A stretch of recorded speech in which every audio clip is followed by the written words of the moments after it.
Mga kaigsuonan ko ni Kristo, katawhan sa Dios nga natong tanan nga ani akaron ug sa atong mga kaigsuonan nga ni tambong ni Santos nga misa via online kanatong tanan maayong buntag.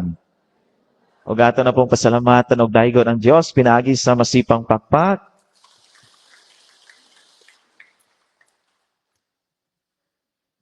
Karong Domingo lahi ang mga pagbasa kay adunay short notice gikan sa atong talahurong obispo pinaagi sa atong diocese kay nagsaulog man ta karon sa season of creation, so nagpada siya og mga suwat nga pagahimuon diri sa atong Santos nga misa. Mo nga actually karong Domingo lahi ang mga readings. Nya nakapractice naman ang ato mga lay minister, so kato ang readings na ilang gigamit. Pero ang gospel nga akong ibasa karon bisan ang mga pag-ampo lahi mo naggi-printed ni wala ni dinhi sa ebanghelaryo kay mo ulit ginigiuyunan sa CBCP or Catholic Bishops Conference of the Philippines nga ang misa karong 23rd Sunday gitawag kini Misa Pro Custodia Creationes sa Latin pa no. Kaya nagsaulog ta karon sa season of creation. O na kung gospel gibasa karon ang maong gospel nga gipada sa diocese. Unya akong wali nag-andam na akong wali nga para sa gospel ng karon. Kaya actually kami mga pare labi na ako no. And ugmang adlaw Lunes mag-andam na ako og wali para Domingo sunod. Nag-andam na ko ni aging Lunes. Kaya nakadawat man may short notice nga lain ang gospel karon. May mata ko og maas 4 ganina sa kadlawon kay mag-andam na po og bag-o nga wali. Malag-asa ni pa daw ning wali pero kasabot naman po mo. Mga igsoon, matag-usa nato aduna tay gitawag og kabalaka. Pero kuning kabalaka normal lang ni sa tao. Masabtan na gyud nato kay normal gyud ni nga in response sa atong panghitabo sa atong kinabuhi mao nga mabalaka ta. Pero kaning kabalaka, makatabang usab nato. Kaya mao man magtukmod nato, makaduol ta sa Ginoo aron sa pag-ampo kay nabalaka ta sa mga butang-butang sa atong kinabuhi bisan sa atong palibot. Pero naapoy upan nga mapalabian ang ilang kabalaka. Nga wa nay rason o hinungdan ang kabalaka, mao nga musangpot kini sa gitawag nato maproblema ta og maluya tungod sa kabalaka kanang way mga hinungdang kabalaka ba sa mga ginikanan okay na mabalaka mo kay wa na pud mo'y ibaon sa inyong anak or padong na mag-tuition ang inyong wa mo'y ibayad normal na kabalaka. Pero naapoy mga kabalaka nga way mga hinungdan bitaw kahit ang uban ninyo nga daghan og sinina labi na sa mga babae, sorry girls mabalaka mo kung sa inyong suoton kay tungod sa kadaghan sa inyong sinina. Padong mo musimba, watubang mo sa samin, unsa mag-dress, baka kuno no? Pati man, dili bagay, hubuon ako. Kaning, sakto ba niya akong color nga red, nga itirno sa akong sandal nga white, sa dili. Mabalaka na ka. Na yung mga kabalaka. Napuyuban mabalaka kay tungod. Unsay isulti sa ilang mga silingan o kaigsuonan kung unsa ang ilang gisuot.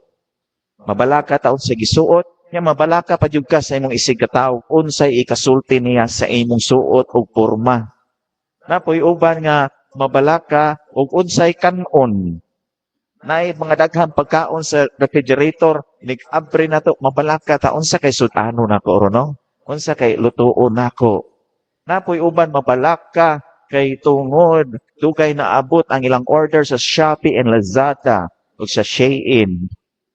Napoy uban mabalaka kay tungod sige namang ko kuskus o kujik o glutathione nga sabon wa magihapon ko mamuti. Mga kabalaka pa nga way hinungdan. Nga usahay makahatag nato og itang kana bitaw madrain ta tungod ani mga way hinungdan nga kabalaka. Napoy uban mabalaka kay tungod why ni like o ni heart sa akong post o sa akong TikTok. Dagatag mga kabalaka. Napoy uban mga kabatan-unan na balaka kay wa tugtis sa ilang ginikanan nga mo disco gabi. Ako nakadisco ko gabi pero diha ras ko pinto. kay magdungog raman ang sounds, ang music. Mga igsoon, naagi tayong mga kabalaka. Pero kining kabalaka nato, magtultol o maghatod nato diha paduol sa Ginoo. Mao bitaw ning gisbutan diri sa tong ebanghelyo karon gibalik-balik gyud pila ka higayon. Ningon ang Ginoo, ayaw kamo kabalaka. Kaya usahay, ayaw kamo kabalaka sa inyong biste. Ang mga langgam gani, wa kay mabalaka, nga wa sila mag-ani, wa sila magtanom, pero nakakaon sila. Mao nga, how much more kitang mga tao nga pinangga kay ta sa Ginoo, providean o katagan kita sa ato mga panginahanglan. Ayaw kamo kabalaka. O bitaw na nga kung atong pamalandungan usab ang atong kinabuhi karon, no? Matag-usa nato na gyud tay mga kabalaka. Pero ang kanindot lang natong mga binunyagan, ang atong kabalaka atong ihalad sa Ginoo. Mao gyud ay importante. Ang atong kabalaka ato gyung gihalad diha sa Ginoo. Atong gihangad sa langit o nangayo kita og tabang kaniya. Maka-imagine gud mo sa inyong kahimtang karon kamo labi na kamong may mga negosyo. Nga diin mo usay mabalaka ta nga way mamalit sa atong tindahan, way mukuha sa atong mga stocks, or mabalaka ta nga wa tay income karong buwana o simanahuna. Pero matinga mo, bisan nga na ang inyong kabalaka, ang Ginoo nagpangga gihapon nato kanunay. Naa gyapon mamalit sa atong tindahan, bisan ginagmay, na ay manguha sa atong stocks, na ay mo order, ug uban pa. Maka kwarta gyud ta, bisan ginagmay, kay ang Ginoo naglantaw kanunay sa atong kaayuhan, sa atong mga panginahanglanon. Dito bitaw ko, naaman gyud rin na may negosyo po din pero dito sa karaang parokya nga akong gialagaran, matag-adlaw yun, magsunod yun ang kanang mamalikya, bitaw isda. Matinga kanila, makabantay ko, kay mula pa yun sila sa kubinto. Andi-ari kay naaman po tayo manuroy o isda, magmotor o kay magmulticab. Pero dito sa karaang parokya nga gialagaran, magsunod-sunod sila. Isda, kanang magkumpa, bitaw. Isda, mula pa ang usa. After 2 minutes, nanapoy sunod nga usa. After 2 minutes, nanapoy usa. Murag 5 na sila magtuyok diha sa suod sa maong kubinto sa gawas, bitaw. Naanan sila magtuyok-tuyok. Pero kung namalandong ko ba nga, bag-ora gani, agi ang usa, ni agi na punong usa. Ang una-una nako, mahalinan ba ka to ang nauwahi? Kaya nga naman, nanamay nauna. Pero ako gipangutana, mahalinan git sila. Mahalinan git sila. Kaya nga naman, mo na ang gitawag nato og kaayos sa Ginoo, og ang kaluoy sa Dios. Nga, nagbalik-balik sila diha, nagtuyok-tuyok sila ng mga lugar at sa ato pa, mahalinan gid sila. Nagdahom sila nga mahalinan, pero nahalinan gyud. Kita ko sa post sa Facebook ba, nabuot ko ka ng manginuroy isda kay ilang gi-revive, bitaw. Na isda. Nang barungoy para sa mga asbana nga way trabaho pero kusog mulamoy. Aduna po tay mangsa para sa inyong mga silingan nga marites nga ang baba gabasa. Aduna po tay tilugon para sa inyong mga anak nga tapulan pero dagkog kaon. Aduna po tay lumayagan para sa mga estudyante nga naguyab-uyab pero wa tugti sa ginikanan. May mga anak ba no? Pero mga igsuon no, nagpasabot kini nga sige ta og paningkamot, nagkahulugan kini nga makadawat gyud ta og magrasyahan kita sa Ginoo. Sa amo bitaw personally sa among pamilya, upat pa may maigsuon. Nya nagdungan pag yun ni og college. Nya kaming tulo ka maigsuon, gawas sa among igsuon nga babae, nag-college siya. Kaming tulo nanood og seminaryo. Managat man akong papa. Managat siya. Pero nakanindot ba? Kaya kung managat bitaw siya, ug way mga panginahanglan og bayronon, gamay ra siya og kuha. Para sa mga napo ka kilo, ikaw ra gud panud-anon, anya ibaligya ang uban, na naibayad-bayad sa utang. Pero sa panahon na bitaw nga pingbayad na og tuition, may puong yun Kay si Papa, daghan kayang kuha, maabot sa 20-30 kilos ang kuha, isda. Malipay rin po kay naan ipabayad sa tuition. Kana bitaw may ana ang mga butanga, nga di ta maghandong ba?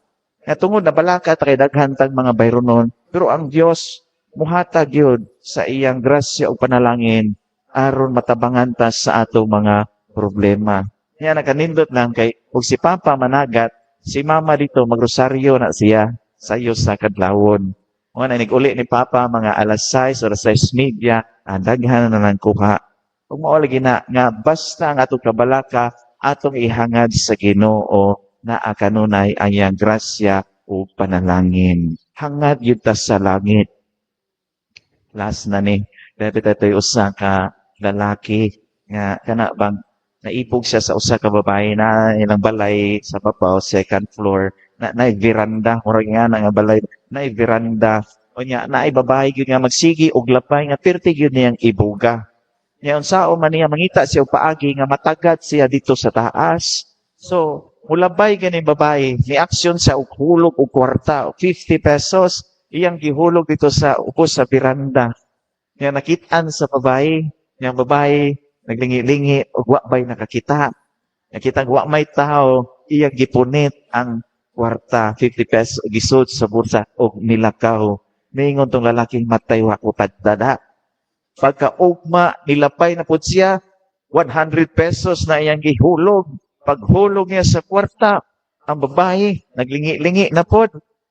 Iyang gitamakan ang 100 pesos, na sumangin lang sa gikaut-kaut siyang tiil, o iyang gikuha na po niyang 100, o iyang gisuot sa bulsa. Ingon ng lalaki, matay wa ko tagda, bang ako, man tayo naghulog atong kwarta. Sunod adlaw, takuunan ako og hulog. Hulog bitaw siya 1,000 pesos.